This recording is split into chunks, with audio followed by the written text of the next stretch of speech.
Raspberry मिठाईहरू मध्येमा सबैभन्दा बनाउन सजिलो लाग्छ क्या मलाई चाहिँ। रसबरी बनाउन धेरै सामग्री पनि नचाहिने, यसमा युज हुने सामग्रीहरू प्राय हामी सबैको घरमा सहजै रूपमा उपलब्ध पनि हुने। आवश्यकता अनुसार सकेसम्म फुल फ्याट दुध लिने ताकि छेना चाहिँ अलि निकै बस्छ। दुधलाई मजासँग पकाइसकेपछि चाहिँ हिट अफ गरिदिने। दुध उम्लिन छोड्छ, त्यसपछि चाहिँ एउटा कागतीलाई निचोर्ने, आधा पानी राख्ने, आधा कागतीको रसलाई चाहिँ यो दुधमाथि नै राखिदिने। अब सर बिस्तारै यो कागतीको रस चाहिँ सबैतिर लाग्ने गरी राम्ररी चलाइदिने ताकि यो दुध चाहिँ राम्रोसँग फाट्न पाओस्। मैले एउटा जालीमाथि चाहिँ कटनको कपडा राखेकी छु, त्यसमा चाहिँ यो फटाएको दुधलाई छान्ने। यो कटनको कपडा उठाउने, त्यसपछि चाहिँ छानेको यो रस छ नि, फाल्नु पर्दैन। दाल बनाउन सक्छौँ, तरकारी बनाउन सक्छौँ। अब यो छेनालाई चाहिँ 2-3 घण्टा झुन्नाएर राखिसकेपछि यसमा रहेको पानी चाहिँ सर्लक्क निथ्रिन्छ।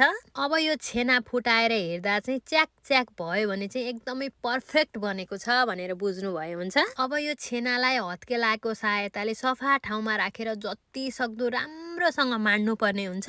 रसबरी बनाउँदा मेन ध्यान दिनुपर्ने पार्ट भनेको चाहिँ यति बेला नै हो। यो छेना माड्दा माड्दा माड्दा गरिसकेपछि एउटै डल्लो बन्छ। अब यसबाट कतिको सानो ठुलो रसबरी बनाउने हो त्यो अनुसार हातमा लिएर गोलो बनाउने। गोलो बनाउँदा कतै पनि क्र्याक हुनु हुँदैन, मतलब कतै पनि चिरा चिरा पर्नु हुँदैन। बाँकी रहेको सबै छेनाबाट चाहिँ रसबरीको सेप दिइसकेपछि अब चास्नीको लागि 2 कप चिनीमा 3 कप जस्तो पानी राखिदिने। हजुरहरूले 4 कप पनि राख्न सक्नुहुन्छ। मिठो बास्नाको लागि 3वटा सुकुमेल पनि राखिदिने। अरू मिठाईहरूमा जस्तो यो रसबरीको चास्नी चाहिँ एकदमै बाक्लो चाहिँदैन।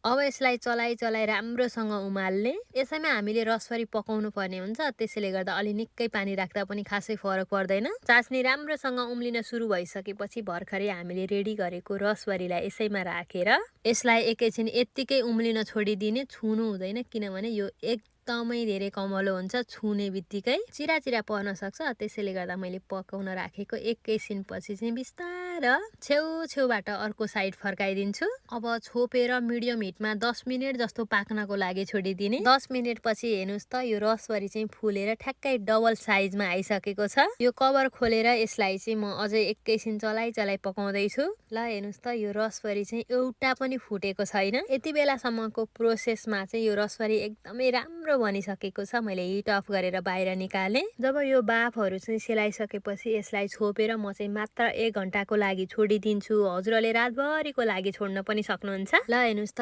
एकै घण्टामा पनि यो रसबरीमा कतिको जुस पसेको छ म हजुरहरूलाई निचोरेर पनि देखाउँदैछु। 3-4 घण्टासम्म चाहिँ छोपेर छोड्ने हो भने चाहिँ यो रसबरीमा पुरै रस भरिन्छ र एकदमै पर्फेक्ट रसबरी बन्छ।